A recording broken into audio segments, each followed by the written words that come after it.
नमस्कार, मैं रविश कुमार। 370 पर सुप्रीम कोर्ट का फैसला क्या संघवाद पर हमला है? संघवाद को संविधान की मूल भावना के रूप में देखा जाता है। क्या इस फैसले को आधार बनाकर केंद्र की सरकार किसी भी राज्य का अपने हिसाब से बंटवारा कर सकती है? क्यों इस फैसले को राज्यों पर लटकती हुई तलवार के रूप में देखा जा रहा है? इस संदर्भ में लाइव लॉ के प्रबंध संपादक मनु सेबेस्टियन का लेख और हिंदू अखबार का संपादकीय पढ़ा जाना चाहिए। हमने 11 दिसंबर के अपने वीडियो में भी इन पहलुओं की तरफ इशारा किया था, मगर हिंदू अखबार ने 974 शब्दों का सहारा लेते हुए विस्तार से संपादकीय लिखा है। आमतौर पर जिस जगह पर दो संपादकीय छपा करते हैं, आज के संपादकीय स्तंभ में केवल सुप्रीम कोर्ट के फैसले को जगह दी गई है, ऊपर से लेकर नीचे तक, आपाद मस्तक। हमें लगता है कि द हिंदू अखबार ने जिस नज़र से इस फैसले को देखा है उसकी बात होनी चाहिए। यह समझना जरूरी है कि क्यों द हिंदू ने सुप्रीम कोर्ट के फैसले को संघवाद विरोधी लिखा है। इसके लिए अंग्रेजी का एक शब्द ओमनियस का इस्तेमाल किया है, जिसका मतलब है कुछ बुरा होने वाला है, अशुभ संकेत माना है। हम आज के वीडियो में उन पहलुओं की बात करेंगे जिसे शायद ही किसी हिंदी अखबार में प्रमुखता से जगह दी गई हो। इसलिए हम सबसे पहले फैसले के अगले दिन यानी 12 दिसंबर की सुबह आपके घरों में पहुंचे हिंदी के 3 बड़े अखबारों के पहले पन्ने पर नजर डालते हैं। दैनिक भास्कर की पहली हेडलाइन है, कश्मीर पर हर भारतीय का हक। इस पर हमारा सवाल है कि क्या सुप्रीम कोर्ट के फैसले से यह सुनिश्चित हुआ है कि कश्मीर पर हर भारतीय का हक है? उसके पहले हर भारतीय का हक नहीं था। दैनिक जागरण की हेडलाइन है, 7 दशक का दंश खत्म। धारा 370 को लाल निशान से काटा गया है। अब इस पर हम एक तथ्य रखना चाहते हैं। 27 नवंबर 1963 को नेहरू ने ही लोकसभा में कह दिया था कि अनुच्छेद 370 घिस चुका है। कोई शक नहीं कि कश्मीर का पूरी तरह से एकीकरण हो चुका है। तब फिर जागरण ने क्यों लिखा कि 7 दशक का दंश खत्म हुआ? जागरण के मुख्य संपादकीय पन्ने पर प्रधानमंत्री मोदी का लेख छपा है, जिसका शीर्षक है एकीकरण को बल देने वाला फैसला। अगर आप इसे नेहरू के बयान से मिलाकर देखें तो सवाल उठता है कि जब एकीकरण पूरा हो चुका है, तब फिर यह एकीकरण पर बल देने वाला फैसला कैसे है? अब अमर उजाला की हेडलाइन देखिए, आखिर 370 से पूरी आजादी। अखबार का जोर पूरी आजादी पर है। एक अखबार कहता है दंश खत्म हुआ, एक कहता है हर भारतीय को हक मिल गया, एक कहता है पूरी आजादी मिली। हमने 11 दिसंबर के वीडियो में बताया था कि किस तरह हिंदी अखबारों के जरिए प्रमुखता से एक ही राय और एक राजनीतिक सोच को हेडलाइन से लेकर विश्लेषण में जगह दी जाती रही है।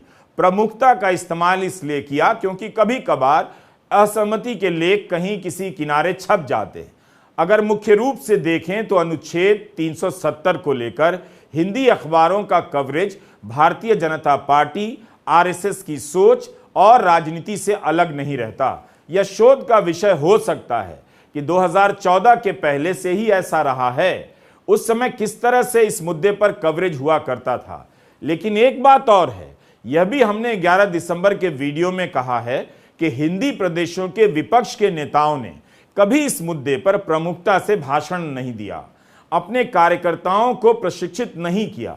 उन्हें पता ही नहीं कि इस मुद्दे पर कैसे और क्या बोलना है। 11 से लेकर 12 दिसंबर के बीच आप विपक्ष के एक नेता का नाम बता दीजिए जिसने इस फैसले या 370 के मुद्दे पर विस्तार से अपनी बात रखी हो।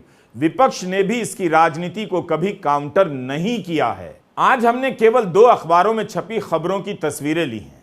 हमारे गिनने में त्रुटि हो सकती है, लेकिन 25 से अधिक खबरें, संपादकीय लेख, छोटे बॉक्स में बयान केवल अमर उजाला और जागरण में छपे हैं। इनमें 90% से भी ज्यादा हिस्सा सत्ता पक्ष के नजरिए को दिया गया है और कोर्ट के फैसले की बातों को दिया गया है। हिंदी के करोड़ों पाठकों को इसी तरह से समय समय पर इस मुद्दे पर दवा पिलाई जाती रही है।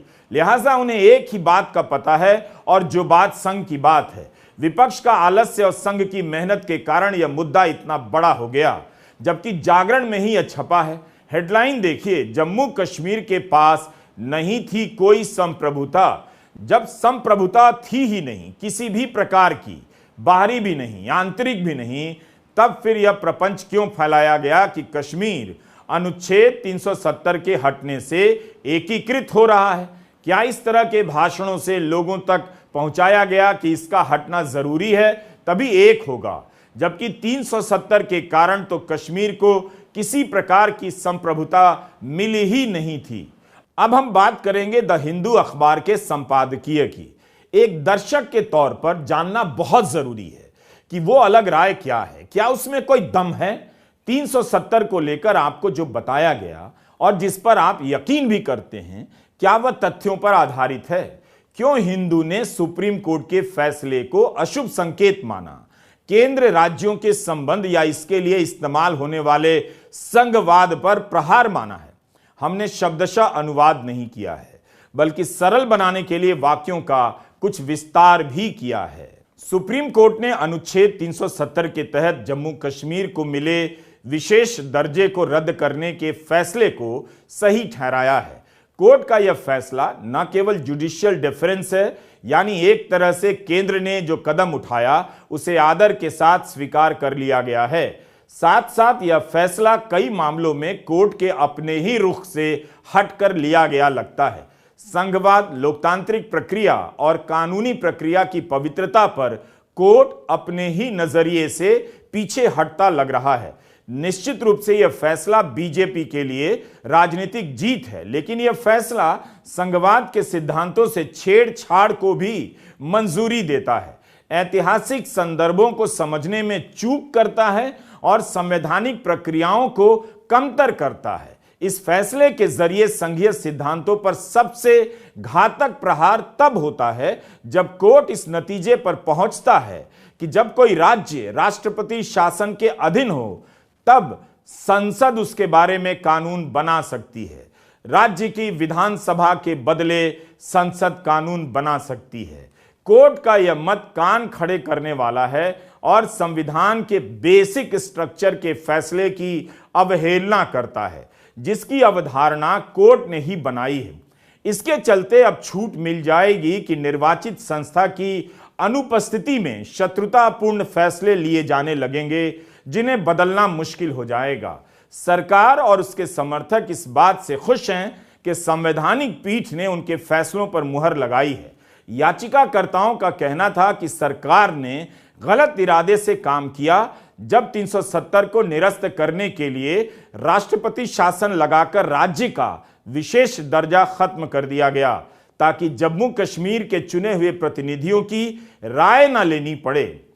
यह संपादकीय कह रहा है कि अगर किसी राज्य में राष्ट्रपति शासन लगा दिया जाए, उसका विभाजन कर दिया जाए, उस राज्य की किस्मत किसी और तरीके से तय कर दी जाए, तो इस खेल को कोर्ट के फैसले से मंजूरी मिल जाएगी, जो आने वाले समय में खतरनाक हो सकती है। केंद्र के हाथ में ऐसा हथियार दे दिया गया है कि पहले राष्ट्रपति शासन लगेगा और फिर उस राज्य का अस्तित्व से लेकर ढांचा तक बदल दिया जाएगा। राष्ट्रपति शासन लगाकर संसद के लिए उसका संचालन किया जा सकेगा। सुप्रीम कोर्ट के इस फैसले पर कई लोगों ने इस आधार पर सवाल उठाए हैं। हमने अभी तक हिंदू अखबार के संपादकीय का एक ही हिस्सा पढ़ा है। यह हिस्सा जो हम पढ़ने जा रहे हैं, आप ध्यान से सुने तो काफी कुछ पता चलेगा। हिंदू ने लिखा है कि केंद्र सरकार ने भाजपा के पुराने वादे को पूरा करने के लिए एक पेचीदा रास्ता पकड़ा। राज्यों को 2 केंद्र शासित प्रदेशों में बांटा गया। 5 अगस्त 2019 को एक ऑर्डर के तहत संविधान को जम्मू कश्मीर पर लागू किया गया और कुछ परिभाषाएं बदली गईं ताकि राज्य की संविधान सभा की जगह विधानसभा निरस्त करने का प्रस्ताव दे दिया जाए। अखबार आगे लिखता है कि 370(3) के तहत संविधान सभा को ही ऐसा करने की शक्ति प्राप्त थी। कोर्ट ने यह कहा है कि 5 अगस्त के उस ऑर्डर के कुछ हिस्से असंवैधानिक थे, क्योंकि वो एक तरह से अनुच्छेद 370 का ही संशोधन कर रहे थे, जिसकी अनुमति नहीं थी। मगर कोर्ट ने 6 अगस्त के उस ऑर्डर को सही ठहराया, जिसमें अनुच्छेद 370 को वैध माना गया था और कहा गया कि 5 अगस्त के ऑर्डर के अलावा भी राष्ट्रपति ऐसा कर सकते हैं। इसे यूं समझिए, 5 अगस्त के विधानसभा के सुझाव को मान्यता देने वाले ऑर्डर से केंद्र ने अपनी कार्रवाई को कानूनी रूप से मजबूत करने का काम किया। लेकिन अगले ही दिन ऐसा ऑर्डर लेकर आ गए जिसमें कहा गया कि अगर सुझाव ना हो तब भी राष्ट्रपति ऐसा कर सकते हैं। राष्ट्रपति बिना किसी प्रस्ताव के भी विशेष राज्य का दर्जा खत्म कर सकते हैं। अखबार ने फैसले के अध्ययन के बाद यह संपादकीय लिखा है। कितने अखबारों ने इसे प्रमुखता से जगह दी है कि सुप्रीम कोर्ट ने 5 अगस्त के आदेश के कुछ हिस्से को असंवैधानिक माना है। यही नहीं, क्या किसी अखबार ने आपको बताया है प्रमुखता से कि सुप्रीम कोर्ट ने इस प्रश्न को खुला छोड़ दिया कि संसद एक राज्य को केंद्र शासित प्रदेश में बदल सकती है या नहीं? अगर इस पर भी फैसला आ जाता तो क्या फैसला वैसा आता जो आया है? हमने 11 दिसंबर के वीडियो में यही तो कहा था, सिद्धार्थ वरदराजन के हवाले से, कि इससे तो यही मतलब निकलता है कि सरकार चाहे तो राष्ट्रपति शासन लगाकर विधानसभा की शक्तियां राज्यपाल को सौंप दे, किसी राज्य का दर्जा खत्म कर दे। अगर कोर्ट यह कह देता कि मोदी सरकार ने कश्मीर के साथ ठीक किया है तो बाकी राज्य इसके विरोध में खड़े हो जाएंगे। अगर कोर्ट यह कह देता कि राज्य के दर्जे को खत्म करने का तरीका गलत था, तब फिर 370 को निरस्त करने के सरकार के फैसले को कोर्ट का सही ठहराने का तर्क कमजोर लगता। और यह आशंका बेबुनियाद नहीं है। इसे समझने के लिए हम कुछ पुरानी खबरों को पलट लेते हैं। यह कुछ हेडलाइन है बंगाल से संबंधित। वहां की विधानसभा में प्रस्ताव पास किया गया है कि राज्य का विभाजन नहीं होने दिया जाएगा। मुख्यमंत्री ममता बनर्जी के कई तरह के बयान हैं कि किसी भी कीमत पर राज्य का विभाजन नहीं होने देंगे। क्या इसे बीजेपी ने कभी आधिकारिक रूप से कहा? नहीं कहा। मीडिया रिपोर्ट में हमें मिला कि गृह मंत्रालय ने इसका खंडन किया है कि ऐसा कोई प्रस्ताव है।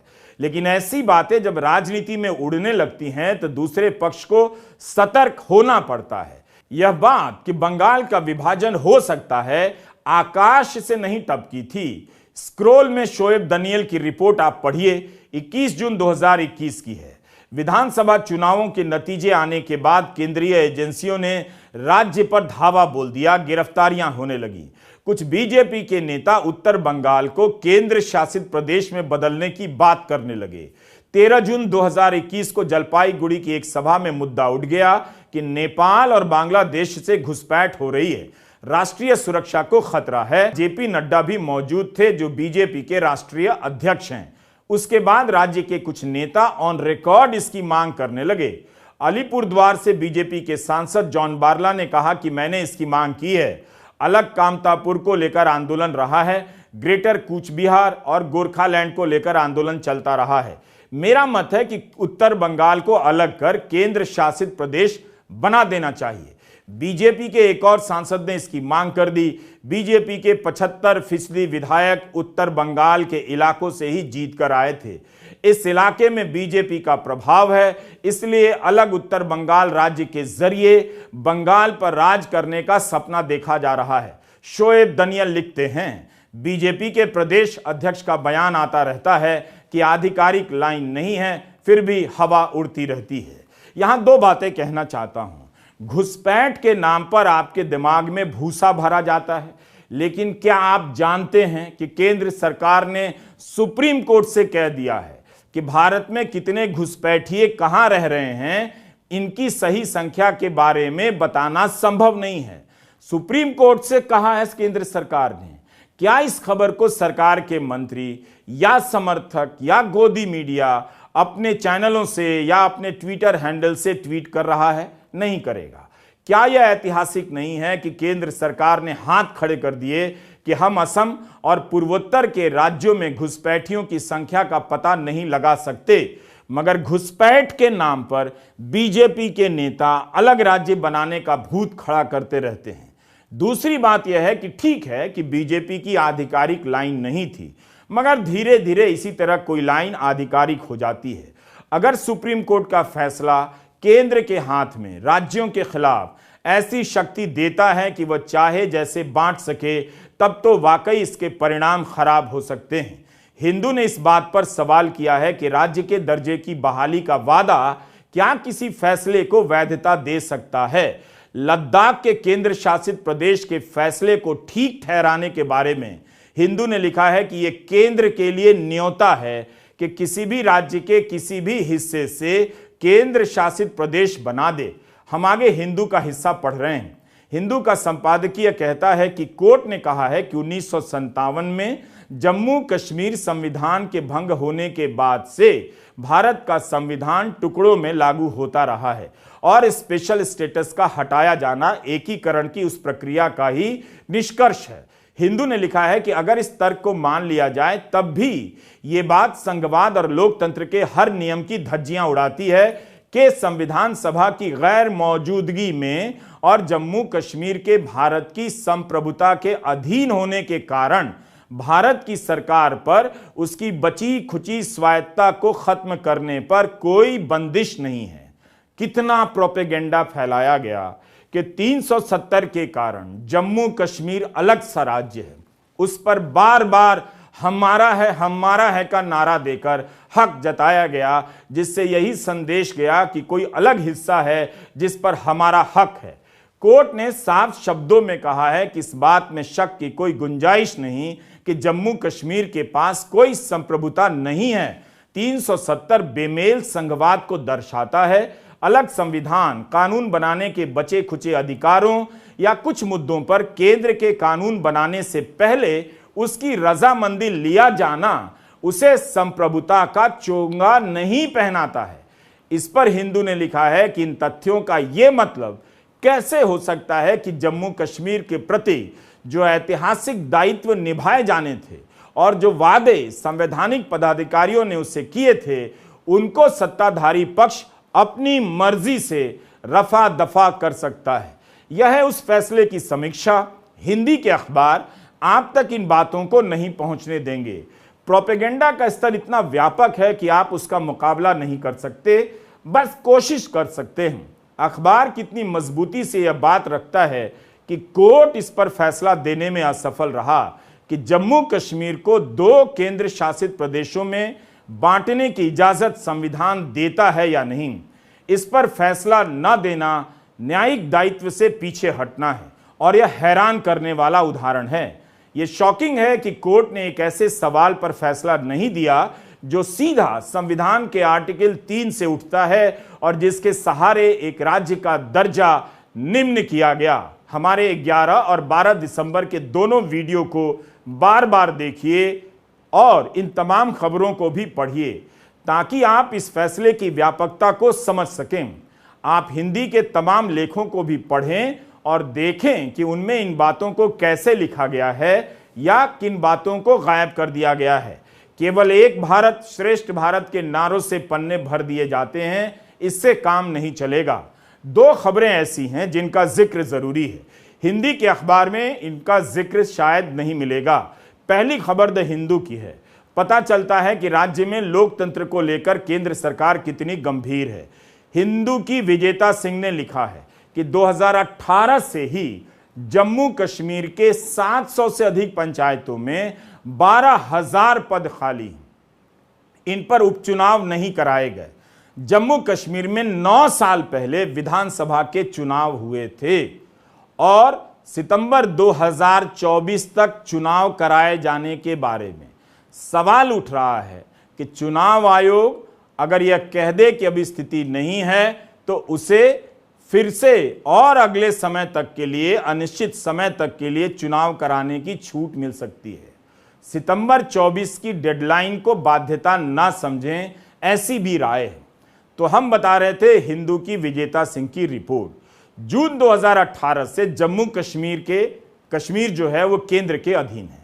लद्दाख में मुद्दा उठ रहा है कि राज्य का दर्जा बहाल किया जाए। लद्दाख के लोगों और गृह मंत्रालय के बीच बातचीत चल रही है। कोर्ट के फैसले का इस बातचीत पर असर पड़ सकता है। दीप्तिमान तिवारी की यह रिपोर्ट देखिए जो इंडियन एक्सप्रेस में छपी है 12 दिसंबर के दिन। हेडलाइन ही देख लीजिए कि पिछले 3 साल में 84,544 करोड़ रुपए के निवेश के प्रस्ताव आए। निवेश कितना हुआ? मात्र 2,518 करोड़ का। तो इस तरह से विकास के दावे किए जा रहे हैं, हिंदी अखबारों में ऐसी रिपोर्ट क्यों नहीं छपती है? सूचनाएं सूखती जा रही हैं। अखबारों में भी काफी खाक छानकर ये सब जानकारियां लाया हूं, कहीं कुछ दिख जाए, वरना खबरें सरकार के हिसाब से लहलहा रही होती हैं। हमने हिंदू के संपादकीय का पूरा अनुवाद नहीं किया, काफी लंबा था तो कुछ हिस्सा छोड़ना पड़ा, लेकिन आप अखबार उठाकर पूरा संपादकीय जरूर पढ़िए। लाइव लॉ के प्रबंध संपादक मनु सेबेस्टियन ने भी यही लिखा है। सुप्रीम कोर्ट के फैसले में कुछ बातें ऐसी हैं जिसका भारत में संघवाद पर अच्छा असर नहीं पड़ेगा। कोर्ट ने केंद्र सरकार की शक्ति को मंजूरी दी है कि राष्ट्रपति शासन के दौरान वह राज्य के स्वरूप को बदल सकता है। दूसरा, कोर्ट ने इस केस के कोर इशू पर फैसला नहीं दिया। क्या संसद किसी राज्य को केंद्र शासित प्रदेश में बदल सकती है? इस पर कोर्ट ने फैसला नहीं दिया। कोर्ट ने मान लिया कि केंद्र ने आश्वासन दे दिया है कि राज्य का दर्जा बहाल होगा, मगर कोर्ट ने कोई समय सीमा नहीं दी। तीसरा, कोर्ट ने कहा कि किसी राज्य से केंद्र शासित बनाने का अधिकार संसद को है, इसके लिए राज्य की सहमति की जरूरत नहीं। राज्य का मत सुझाव मात्र है, संसद मानने के लिए बाध्य नहीं है। ये सभी कितने महत्वपूर्ण सवाल है, मगर सुप्रीम कोर्ट के फैसले से भी ज्यादा बड़ी बात है इस फैसले की हिंदी में रिपोर्टिंग। कई बार लगता है कि जानबूझकर रिपोर्टिंग से समीक्षा के बारीक तत्वों को गायब कर दिया जाता है और राजनीति की लाइन पकड़ ली जाती है, जिस पर चलकर फैसला और राजनीति एक नजर आने लगते हैं। अफसोस कि आप दर्शकों का, खासकर हिंदी के दर्शकों का जानने का रास्ता चारों तरफ से बंद कर दिया गया है। अब आप इस स्थिति में पहुंचा दिए गए हैं कि कुछ भी मान सकते हैं। फैसला ऐतिहासिक नहीं है, आपका कुछ भी मान लेना ऐतिहासिक है, देखते हुए भी नहीं देखना ऐतिहासिक है। नमस्कार, मैं रविश कुमार।